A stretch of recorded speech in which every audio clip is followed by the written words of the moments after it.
दोस्तों एक बड़ी पुरानी कहावत है कि दूर के ढोल बड़े सुहावने लगते हैं। मतलब क्या है इसका? मतलब यही है इसका कि जब तक आप चीजें दूर से देखते हैं ना, तब तक आपको चीज बहुत सुहावनी, बहुत सही, बहुत अच्छी नजर आती है। लेकिन जैसे जैसे आप पास जाएंगे, अगर वाकई में वो चीज खराब है तो दरारें आपको नजर आने लगेगी दोस्तों। इसलिए कितना भी पहले से बचाव करने की कोशिश की जाए, लेकिन अगर दरार पड़ रही है महायुति में तो वो कभी ना कभी तो नजर आनी ही थी। शायद अब वो वक्त है जब ये दरारें नजर आ रही है। मैं बात कर रही हूं दोस्तों महाराष्ट्र की। ज्यादा वक्त नहीं हुआ है विधानसभा चुनाव खत्म हुए।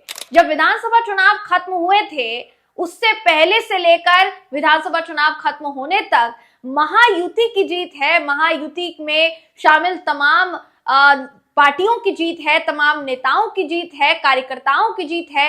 ये बहुत सी बातें कही गई थी ना दोस्तों। लेकिन फिर उसके बाद क्या होता है? मुख्यमंत्री का नाम घोषित होने में समय लग गया।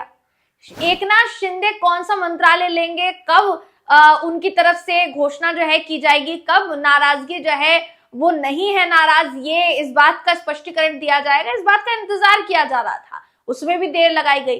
तभी आधे से ज्यादा लोग समझ गए थे कि महाराष्ट्र की राजनीति में आगे चलकर ही सही, लेकिन बहुत बड़ा फेरबदल हो सकता है। मगर फिर भी इनके तमाम बयानों ने इस बात पर थोड़े समय के लिए ही सही मगर पूर्ण विराम लगा दिया था। लेकिन अब जो हो रहा है दोस्तों, वो ये दर्शा रहा है कि जो आशंकाएं पहले जताई गई थी कि महायुति में आगे चलकर दरारें पड़ सकती हैं या बढ़ सकती हैं, वो आशंकाएं अब सच्चाई में तब्दील होनी शुरू हो गई है क्या? सवाल ये इसलिए उठ रहा है क्योंकि इशारे जो हैं बयानों के जरिए वो सामने आ रहे हैं। पूरा मामला क्या बताऊंगी आपको इस खबर में, आखिर तक इस वीडियो को जरूर देखिएगा। नमस्कार दोस्तों, मेरा नाम है जयंती झा और आप देख रहे हैं देश नीति। महाराष्ट्र वो राज्य जहां हाल ही में विधानसभा चुनाव संपन्न हुए दोस्तों। जब विधानसभा चुनाव से पहले महायुति में दरारों की बात कही जा रही थी, क्योंकि सीट शेयरिंग का फॉर्मूला जल्दी से सामने नहीं आया, सीट शेयर करने में समय लग गया, अपने खुद के विधायकों की घोषणा करने में समय लग गया। उसके बाद से अंदाजा अटकलें लगाई जाने शुरू हो गई थी कि कुछ तो गड़बड़ है। लेकिन उसके बाद प्रेस कॉन्फ्रेंस की जाती है तमाम नेताओं द्वारा और ये पूरी तरीके से साबित करने की कोशिश की जाती है कि कुछ भी दाल में काला नहीं है, दाल एकदम साफ सुथरी तड़के वाली है और हम तो वही दाल मिल बांट कर खा रहे हैं। फिलहाल के लिए जो हो रहा है दोस्तों, जिस तरीके के बयान एकनाथ शिंदे की तरफ से हो या फिर उनके तमाम मंत्रियों की तरफ से हो, उनको किसी कमेटी से बेदखल करने की खबरें हो या फिर अजीत पवार को उस कमेटी में शामिल करने की खबरें हो, इन खबरों ने महाराष्ट्र की राजनीति में भूचाल लाकर खड़ा कर दिया है। ताजा तरीन खबर जो है दोस्तों, वो एकनाथ शिंदे को एक अहम कमेटी से बाहर रखने की खबर है। अब ये जो खबर है ये चौंकाने वाली इसलिए भी हो जाती है क्योंकि एक तरफ जहां एकनाथ शिंदे को इस कमेटी का हिस्सा नहीं बनाया गया, तो वही तरजीह किसको दी गई, तवज्जो किसको दी गई? तवज्जो दी गई अजीत पवार को। जी हाँ दोस्तों, अजीत पवार को इस कमेटी में शामिल किया गया। आपकी स्क्रीन पर इस समय वो खबर हम आपको दिखा रहे हैं, जिस खबर ने फिलहाल के लिए तो देखिए हर तरफ तहलका मचा दिया है। हर तरफ ये खबर गूंज रही है कि महायुति में दरार की अटकलें तेज हो गई है। ये खबर कहती है कि एकनाथ शिंदे को एसडीएमए कमेटी में शामिल नहीं किया गया है। अब ये जो एसडीएमए कमेटी है, ये आखिर कौन सी कमेटी है? यानी स्टेट डिजास्टर मैनेजमेंट अथॉरिटी की एक कमेटी है जिसको 2005 में बनाया गया था।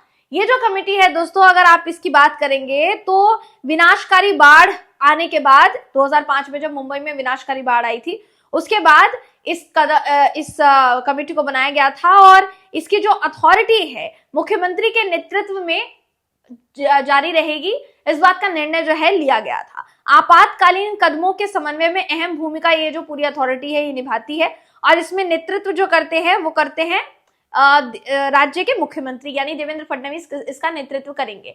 लेकिन वो ये डिसाइड कर सकते हैं कि किसको इस कमेटी का हिस्सा रखना है और किसको नहीं रखना है, कौन बेहतर जानकारी दे पाएगा, कौन बेहतर एडवाइस दे पाएगा, सलाह दे पाएगा, ये मुख्यमंत्री जो है उनकी तरफ से डिसाइड किया जाएगा। अब ये जो आदेश जारी किया गया इस कमेटी को लेकर, गठन को लेकर, तो महाराष्ट्र सरकार ने एसडीएमए का पुनर्गठन किया है, ये आदेश में कहा गया। इसके अध्यक्ष महाराष्ट्र के मुख्यमंत्री देवेंद्र फडणवीस होंगे। राज्य की मुख्य सचिव सुजाता सैनिक इसकी मुख्य कार्यधारी है। वहीं दूसरी तरफ बात की जाए इस कमेटी में किन लोगों को शामिल किया गया है उनकी, तो अजीत पवार को तवज्जो दी गई है। खबर कहती है कि अजीत पवार को एसडीएमए में शामिल किया गया है। हालांकि शहरी विकास विभाग के प्रमुख हैं पूर्व मुख्यमंत्री एकनाथ शिंदे, उनको 9 सदस्यीय निकाय में शामिल नहीं किया गया है। दोस्तों, शहरी विकास विभाग आपदा से रोकथाम में अहम भूमिका निभाता है। इसके अधिकारी बुनियादी ढांचे की राहत कार्यों के समन्वय में महत्वपूर्ण भूमिका निभाते हैं। बावजूद इसके, जबकि शहरी विकास प्रभाग की जो जिम्मेदारी है एकनाथ शिंदे निभा रहे हैं, बावजूद इसके एकनाथ शिंदे को इस कमेटी का हिस्सा नहीं बनाया गया है। अब क्यों नहीं बनाया गया है, इस पर अभी तक देवेंद्र फडणवीस का ना तो कोई बयान है, ना अजीत पवार की कोई प्रतिक्रिया सामने आई है, ना उनके तमाम नेताओं की कोई प्रतिक्रिया सामने आई है। तो ये जो चुप्पी है, ये कई तरीके के सवाल खड़े कर रही है कि जो शुरुआत में कहा जा रहा था कि ज्यादा दिनों तक ये जो दरारें हैं ये छिपेंगी नहीं किसी से, क्या वो सच साबित होने लग गया है? सवाल ये उठ रहा है। ये जो खबर है कहती है दोस्तों कि महायुति में सत्ता मतभेद की अटकलें जो है वो अब बढ़ चुकी है और शिवसेना और अजीत पवार की एनसीपी देखिए इस महायुति गठबंधन में शामिल है। ऐसे में अगर आप एक पार्टी को तरजीह देते हैं, दूसरी पार्टी को दरकिनार करते हैं, जिस पार्टी की अहम भूमिका रही है आपको वापस से महाराष्ट्र में सरकार बनाने में, तो फिर क्या आगे चलकर इस गठबंधन का कोई भविष्य नजर आ रहा है? सवाल ये है दोस्तों। ये जो खबर है देखिए, ये इसमें तो ये बताया ही गया है कि किस तरीके से एकनाथ शिंदे को दरकिनार जो है किया गया है, लेकिन और भी कई खबरें बीते दिनों सामने आ चुकी है जो कई तरीके की अटकलें लगाने जिसकी वजह से लगनी शुरू हो गई, जिसमें राजनीतिक विश्लेषकों के कई अनुमान सामने आए हैं महायुति गठबंधन को लेकर कि ये जो दरार है ये तब से चालू है जब से एकनाथ शिंदे जो है वो लगातार महायुति की बैठकों को दरकिनार कर रहे हैं। महायुति के जितनी भी बैठकें हो रही है उनमें मौजूद ना रहकर अपनी नाराजगी को जाहिर कर रहे हैं, क्योंकि बीते दिनों एक बैठक की गई थी दोस्तों, उसमें एकनाथ शिंदे शामिल नहीं हुए थे। दूसरी तरफ बात की जाए उनके मंत्रियों की, तो कैबिनेट मीटिंग जो होने वाली है आगे चलकर, उसमें शिवसेना के कई नेता जो हैं वो आवाज उठा सकते हैं, कई नेता नाराजगी जाहिर कर सकते हैं, क्योंकि खबरें ये है कि बहुत सी ऐसी फाइलें हैं मंत्रालयों की जो फाइलें सीएमओ में है, यानी चीफ मिनिस्टर ऑफिस में है। ऐसे में उन फाइलों को तब तक सेग्रीगेट नहीं किया जा सकता है जब तक मुख्यमंत्री की उस पर रजामंदी ना आ जाए। दूसरी तरफ बात की जाए शिवसेना के बनाए गए मंत्रियों की, तो उनको अभी तक अधिकारी नहीं सौंपे गए हैं, जिसकी वजह से वो और ज्यादा नाराज है।